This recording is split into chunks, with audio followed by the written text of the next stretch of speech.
Welcome back to Story Hustler, Murder, Mayhem, PTSD. I'm Dylan. And I'm Mike. We have a story that we've promised to you. It's our review of the Netflix documentary Hell Camp that dropped a week ago? About a week ago. Yeah, welcome to Hell Camp. Yeah. And our deep dive into a very, very interesting and, again, another very worthy documentary. It talks about the start of these wilderness experiences, which are still currently a booming they're business. a huge business. It's an industry. Paris Hilton, which the doc opens with, testified in front of Congress a few years ago that she was sent as a teenager to one of these wilderness or these experience for troubled teens. Tough love, wilderness experience. Go beat up kids into making them scared straight or beat up straight, kind of. And it's a documentary that focuses basically on a real interesting character. I mean, he's sort of the central theme of it. And he's the guy who, in many ways, became the founding father. The Pied Piper, for these wilderness programs, came up with certainly one of the first big-time operations. A gentleman who I interviewed and I covered this story 1,000 years ago. You're in this doc, a macho cameo. Yeah, back when, I look much younger. But Steve Cardizano is the main guy. And I interviewed him at that time when this story was hot. But there's again, sort of like we've been talking about the Daughters of the Cult, a sweeping sort of saga. This is only one episode, but it's pretty sweeping in it, from the deserts of Utah to the Caribbean on a boat to some, Apocalypse Now camp in Samoa. And it all centers around this guy, Steve Cardizano.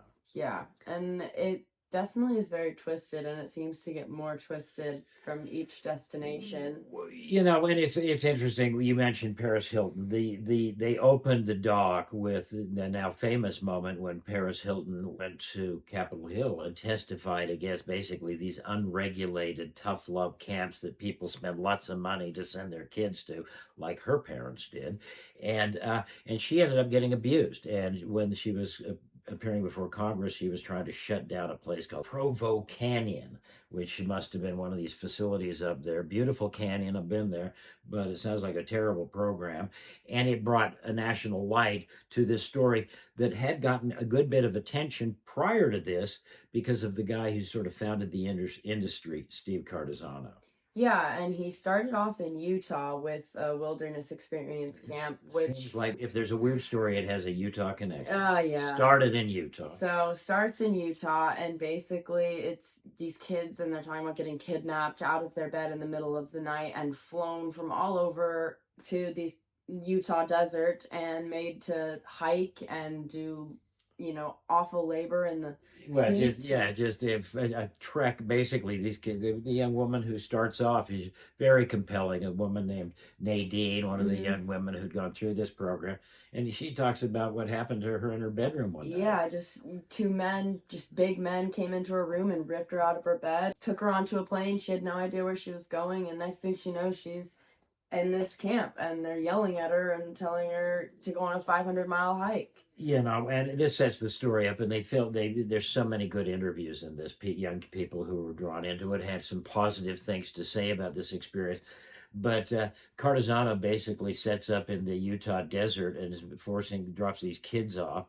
And as they said in the program, some of these are profoundly troubled kids with behavioral issues and drugs. Some of them are sort of just maladjusted couch potatoes.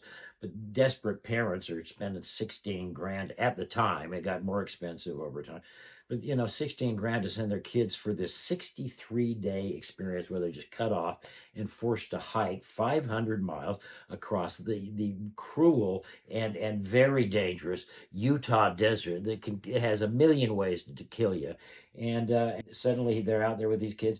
And a young woman named Kristen Chase, whose family had sent her from Florida, ends up dying, and suddenly law enforcement gets involved. That's when I started doing the story. Yeah, and that's when they first got hot on Steve's heels with this camp, but he managed to get off of those charges. They wanted to get him for Charged him with some sort of negligent homicide where he was involved in this girl's death, and he got off. And this guy had 9 lives and then some. And it was really interesting. They said, well, he wasn't around. He was in Utah. Provo when this happened Yeah, in southern he's never Utah. around. How could he have been? Whatever.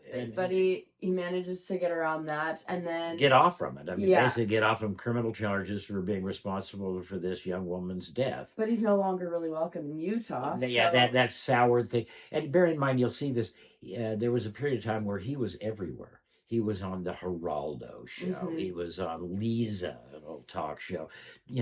Really as the Pied Piper telling parents, your kids are out of control. And it was a moment when the world, America, in its frequent drug insanity, was nuts over marijuana. Yep. And parents were desperate, and they clearly made pot was a big issue. So lots of parents were being convinced, your kid smokes weed, you got to send them to these camps. And Cardizano's on every talk show he could get on. Very charismatic guy, handsome, intense, well-spoken.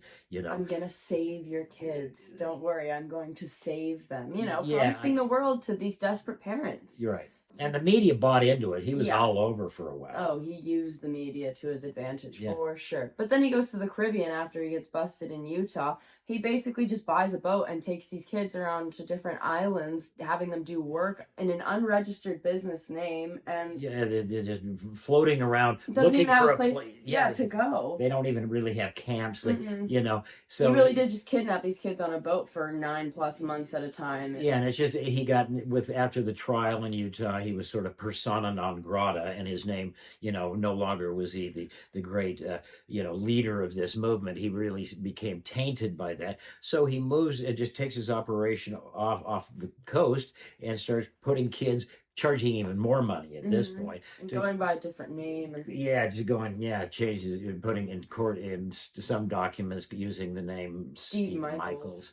But so he's a con man, and he's again gets in trouble in one spot and takes the kids and put them on a boat, which sounds like it was stretched for a year or so or more, and then that falls. People start calling him out, and kids are just leaving the boat and saying, "We're not going to get back on." And but Steve's not done. Nope, he goes to a Samoan island. Yeah, and he sets up camp there. And this really is where it gets to be Lord of the Flies. Utterly. He doesn't. I mean, in Utah, he had his right hand man Horsehair, which you will see in the end. What a piece of work this guy was. What a just unrepentant asshole. Yeah, he's a piece of work. But they don't really have adult supervision at this final place. They just kind of have other troubled teens doing the leadership and admin roles and torturing their fellow camp goers, if you will. And it doesn't sound like anywhere along the line in any of these camps, the Utah, the Caribbean, and now Samoa, there was anybody who had any resemblance of or any sort of link to expertise or knowledge or education in dealing with children. It's just he's this guy's an ex-military guy with a troubled background. I'm talking Cardizano, who just has this evangelical zeal that I'm right, and I, again, in my interviews, I found him to be just a complete con man. Guys like that. Well, you should look at his kids, but we'll get into that later. Yeah, that's another thing. But he's in this island, and there's two people they interview, Amber and Kurt, which were such interesting heartbreaking story. But they had known each other previously before going to Cardizano's military base, if you will. Same town, kids got in trouble. And they thought they had an ally among each other, but I mean, push comes to shove, and Kurt is put in a position where he has to discipline Amber. And it's again Lord of the Flies. Yeah, he doesn't have to. No one's there. No one's supervising. He could not do it. But anyway, he probably would have gotten in trouble too. But that's the thing. But he did it. He tortured her, and she ends up being sexually assaulted, and she was one of the most heartbreaking stories of the young woman with great courage and Yeah, so many people there. You just thought, man, the fact that you're even here alive to tell this story, Yeah, more shows your power. strength Yeah, no doubt and about your it. perseverance. Yeah, it was really sad, but also those people are inspiring stories. And again, and so the way it busts out in Samoa is that some father goes down, picks up his kid down there, and realizes how atrocious this is, and shoots some video, and then has to go through all kinds of leaps and bounds Has just to to hide it. get it off the island, because the Samoan government was trying to stop it, and Cardizano was trying, because they got this insider film showing the atrocities. And that's where Amber is interviewed as a young teenager, talking about being raped, being thrown to some penal colony basically on the island, and raped by some older man. So Like a tribal leader of some sort. some local leader in Samoa. But the kids were just brutalizing each other, and they were, the older ones were given more, or some bigger ones were given more food to discipline, and it became the Stanford experiment here. And it's horrific, the stories of these children. And again, it's just the same guy who just wouldn't take no for an answer and kept diving back into the same thing, and it would blow up in his face. And Ended the same way, bigger each time though. bigger each time, taking more money. He was very good at the PR. They showed these glossy flyers they'd send out to parents with kids standing by palm trees looking healthy, Looked like retreats, really. we can tough love your kids into insanity. But they did show some, and they were interested to show some kids that during the course of it, saying this really did help me. Yeah, This some of them strengthened had me. positive experiences about the structure that it provided, and no doubt that sometimes I feel like certain people need structure more than others. There's no doubt. But the way they went about this was so unregulated that it just insane. And insane. And I think that's one of the points the show wanted to make. Cardizano is just the flamboyant front man of this originally, but there's a whole bunch of these places, as Paris Hilton showed, in this place up Provo Canyon, again the Utah link. It's a flourishing business to this day. Some sort of Svengali kind of charismatic evangelical con man who comes in and says he's going to save your life. I've covered a lot of guys like that, and a lot of them in Utah. Yeah, it's definitely interesting to see the parallels. Obviously, this wasn't a religious cult, but it is interesting to see how easy it is to follow these characters, And these he was charismatic sort of a characters. cult of personality with that. Yeah, I mean, he's coming in saying, I can fix this, I can save you, all your problems will go away if you just follow me, give me your money. And that's how all these start. You prey on really desperate people, and they were giving $16,000 in Utah, so that by some families Samoa sold their houses to get their kids there, children there, and so he's fleecing, and all the while, as the doc sort of unfolds, that's what he's doing, and ultimately it's busted in Samoa, and he could face criminal charges with this tape that has now been released. But you know what happened? The event of 9/11 sort of came in and sort of knocked really everything off the headlines, and so some momentum to make him really hold him accountable, I think, never materialized. He ended up dying of cancer just not long ago. But they interviewed his ex-wife, who seemed to be greatly in denial about her husband's involvement. And how she didn't know anything was going on, but somehow knew more than she let on. Yeah, and clearly was the recipient of the largesse, the money that came in. 16 grand a kid, that's a lot of money. A 6,500 square foot home in Utah, and a horse, and they had a nice life, and Steve had fast cars, all the while he's saying, I'm just really here to save your children. That's why most of the... But then his kids also, it's interesting. They said they had 4 kids, and there's 2 kids that they didn't mention past that. Steve Cardizano. Yeah, but there were 2 kids that they did talk about, and they were Katie and David, and Katie was actually interviewed. She was also in a bit of denial, which I have a little bit more sympathy. I was quite sympathetic to her. But to just completely deny your father's role in some of these things was also a total responsibility in all of this. Yeah, but that was sad. But she talked about her addiction issues and how she was really forced to get clean after a car accident, and now she's still clean. But her brother David also had addiction issues and is in prison still dealing with those issues, and Cardizano sent his own son to to the his own Samoan camp. place. Yeah. And apparently didn't have much effect on him because he went So back and got himself in trouble and is now in prison. And interesting to see that's what I think. internal conflict of the man who promises to save you. That's what I think is so interesting. And here again, it's really the story of this one man who was going to do everything, made lots of money preaching to people that I'm the tough love that can save your kids.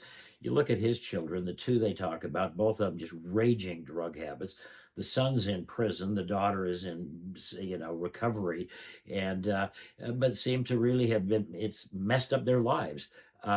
And so, be wary of the guy who tells you he's going to save your life, because you look behind the curtain and his life's a mess. His family's a mess. The people who want power are usually not the people who should be in power. Well, that's a whole other. Yeah, sort of that. Yeah, that's true. But I think that's true. That's my opinion. And that's all we seem to give on this. And the same guy, they had his attorney talking, who got him off on the homicide charges.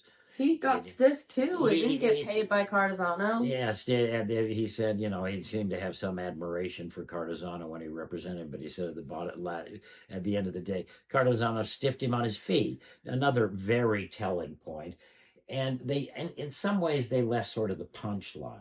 The ultimate betrayal, a sexual assault. You're sort of thinking this guy's taking all these kids in and has this Svengali sort of leadership of that. And it wasn't until the end of the doc where they had one of the women they talked throughout, a woman now in her middle age, talking about her experience there. And she said that Cardizano sexually groomed her and then sexually assaulted her. She's the one who was singing the praises for the structure that Cardizano's camp gave her and the purpose she felt.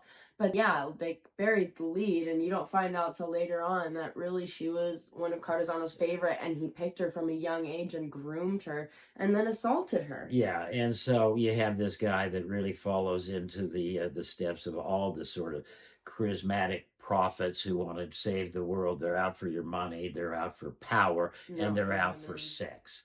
And this guy in some in the simplistic sort of way, maybe like overly simplistic, but I think he does fall into that same sort of category of the guys that we talk about frequently on this show. So many Mormon links too. Yeah, and he's that really wasn't overtly talked about. It was clear by seeing. He did have Mormon background. Oh yeah, and maybe they showed him in his baptismal garb in the show. You didn't even realize that. Pointing us out. We had to watch that for a couple of times, but fascinating. And again, it's given the Utah background, it always piques my interest. That why is it these kind of things, these kind of guys seem to always find a home in Zion. In Utah. Because it's the Holy Land. But I think it's a worthy doc. I do too. It's twisted. So if you can get through the twisted parts, I do think that the stories of the victims need to be heard. They need to be listened to. We talked about it. Yeah, just a couple of people we wanted. Max Jackson, you'll see him. He's the Kane County Sheriff I remember him when I was back a reporter in Utah. But he was really the first lawman to get onto this case. And then a reporter from Salt Lake City, again, who I'm pretty sure I remember, Chris Smith. Amazing job. A story of a reporter who really got on this, recognized it was a big deal, and was going to hang on. And he's the guy who ended up getting that videotape sort of smuggled to him that really blew the doors off Cardizano once and for all. But kudos to that, and it's always inspiring to me to see reporters who grab hold of a story and say, "Hell with it, let go." I'm sinking my teeth into this, and I ain't letting go. They need to. We need more people that are willing to do that. I mean, the poor kid. Matthew, and another really heartbreaking story. A kid who clearly had some issues, and they interviewed his mother, who seemed like a very sweet lady. And here's this middle-aged guy, troubled guy, still seemed to, greatly conflicted. But he got sent down there and this was another incident that got the law off. He just didn't want to hike one day, so they started dragging him across the desert. That's the story I ended up doing. My little blip in that documentary. I was reporting basically on the death of this young woman, Chase, and the dragging incident. But it kept going on, and even though the media was involved, this guy was always one step ahead. And when it got too hot in Utah, he went to the Caribbean. When it blew up in the Caribbean, he goes to Samoa. You know, some of these guys are relentless con men, and it's because it's a great way to make money and get power and sex, as long as you don't get busted or can stay one step ahead of the law. Oh, yeah. Oh, nothing but Happy stories, but we got to do a happy story. We done on this one? Yeah, that's our rant rave review. Yeah, but thumbs up. And it is a cautionary tale because there are a lot of these outfits out there, whether it's this Provo Canyon that Paris was Hilton's involved. family did this. It's like these people can, it's normal people that are being sucked into these mindsets that these people are going to save their lives. Wildly rich people, middle class people, poor people that are selling their house. You know, you can understand parents get desperate, but be wary. And apparently these are still wildly unregulated. And who knows if there are people with any expertise in dealing with children or running them. So from a cautionary tale, look at their families first. Yeah, look at the families of the people who are preaching they're going to fix your family. Yeah, I think is a telling way to go. Good enough. We have something exciting planned for our next episode. Yes, so we don't want to give too much away, but that's coming soon. And we're excited to drop it. Dipping a little bit back into Daughters of the Cult, and something that we're really interested to talk about, and we're hoping that's our next episode. So stay tuned. Like and subscribe if you haven't already. Share with your friends. Tell them to like and subscribe if you think this is a good channel, and help us build this little community. Little engine. Yeah, a little engine that could. So from Hell Camp. Yeah, well, this is Story Hustler. Signing off. I'm Dylan. I'm Mike. Good night.